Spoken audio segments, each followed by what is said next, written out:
धर्म, अर्थ, काम और मोक्ष का वर्णन।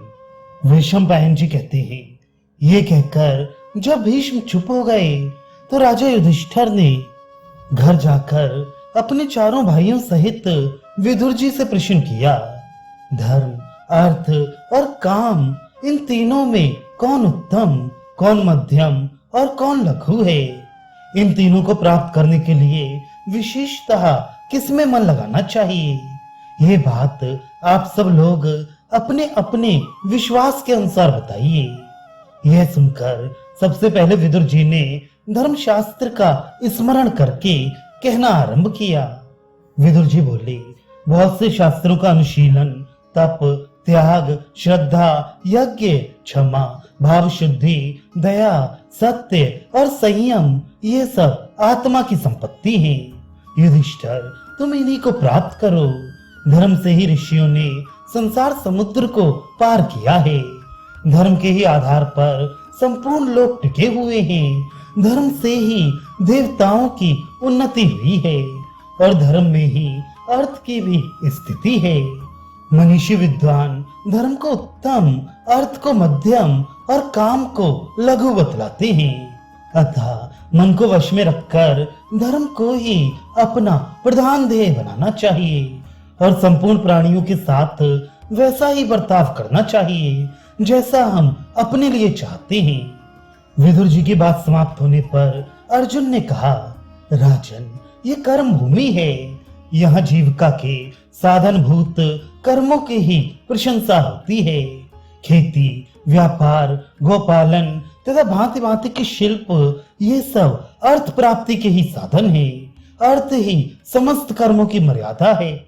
धन के बिना धर्म और काम भी सिद्ध नहीं होते। धनवान मनुष्य धन के द्वारा उत्तम धर्म का पालन और दुर्लभ कामनाओं की प्राप्ति भी कर सकता है।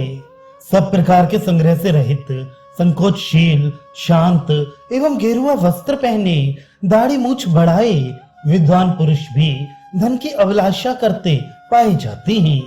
कई ऐसे हैं जो स्वर्ग के इच्छुक हैं और कुल परंपरागत नियमों का पालन करते हुए अपने अपने वर्ण तथा आश्रम के धर्मों का अनुष्ठान कर रहे हैं, फिर भी उन्हें धन की चाह बनी हुई है।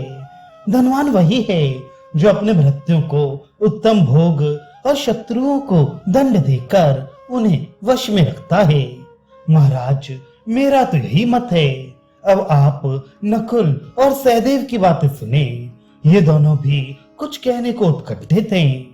तदनंतर धर्म और अर्थ के ज्ञाता माद्री कुमार नकुल तथा सहदेव कहने लगे, राजन, मनुष्य को बैठते, सोते, उठते और चलते फिरते समय भी छोटे बड़े हर तरह के उपायों से दृढ़ता पूर्वक धन कमाने का उद्योग करना चाहिए। धन दुर्लभ और अत्यंत प्रिय वस्तु है।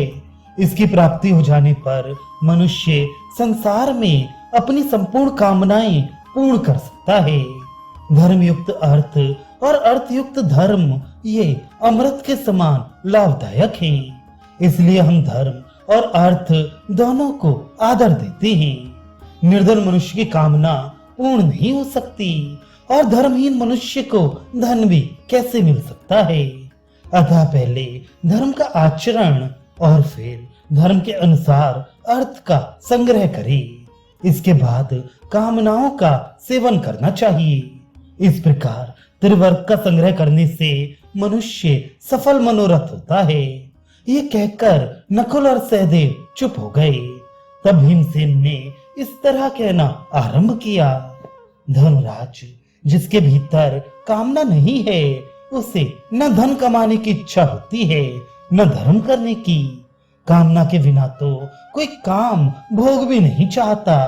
इसलिए त्रिवर्ग में काम ही सबसे बढ़कर है। कोई ना कोई कामना रखकर ही ऋषि लोग कठोर तपस्या में संलग्न होते हैं। फल मूल और पत्ते चबाकर, वायु पीकर सावधानी के साथ संयम करते हैं। कामना से ही लोग वेदों का स्वाध्याय करते, श्राद्ध, यज्ञ आदि क्रियाओं में प्रवृत्त होते तथा दान देते और प्रतिग्रह स्वीकार करते हैं। बनिए किसान, ग्वाले, कारीगर और शिल्पकार तथा देवता संबंधी कार्य करने वाले लोग भी कामना से ही अपने अपने धंधों में लगते हैं। सारा कार्य ही कामना से व्याप्त है। अतः धर्म, अर्थ और काम तीनों का एक ही साथ सेवन करना चाहिए। जो इनमें से एक को ही स्वीकार करता है वह अधम है, दो का आश्रय लेने वाला मध्यम है, और जो तीनों के सेवन में संलग्न है वह मनुष्य उत्तम है। यूं कहकर भीमसेन जब चुप हो गए तो युधिष्ठिर बोले, इसमें संदेह नहीं कि आप लोगों ने धर्मशास्त्रों के सिद्धांतों को समझा है और प्रमाणों का भी ज्ञान प्राप्त किया है। मेरे पूछने पर आपने जो जो विचार प्रकट किए वे सब मैंने सुन लिए। अब मेरी बात भी सुनिए। जो ना पाप में लगा हो, न पुण्य में, न अर्थोपार्जन में प्रवृत्त हो, न धर्म या काम के सेवन में, जिसकी दृष्टि में मिट्टी का ढेला और सोना एक समान हो, वह सब प्रकार के दोषों से रहित मनुष्य दुख और सुख देने वाली सिद्धियों से सदा के लिए मुक्त हो जाता है। स्वयंभू भगवान ब्रह्मा जी का कहना है कि जिसके मन में आसक्ति है उसकी कभी मुक्ति नहीं होती, किंतु जो धर्म, अर्थ और काम इस त्रिवर्ग से रहित है वही दुर्लभ पुरुषार्थ मोक्ष को प्राप्त करता है। इसलिए गूढ़ तत्व का ज्ञान ही संसार का हित करने वाला है। वैशंपायन जी कहते हैं, राजा युधिष्ठिर की कही हुई बात बड़ी ही उत्तम, युक्ति युक्त और मन में बैठने वाली थी। उसे सुनकर सब राजाओं को बड़ी प्रसन्नता हुई। सबने हर्ष ध्वनि की और उन्हें हाथ जोड़कर प्रणाम किया। फिर वे उनके वचनों की प्रशंसा करने लगे। महामना युधिष्ठिर ने भी उन राजाओं की प्रशंसा की और पुनः गंगानंदन भीष्म जी के पास आकर उनसे धर्म के विषय में प्रश्न किया।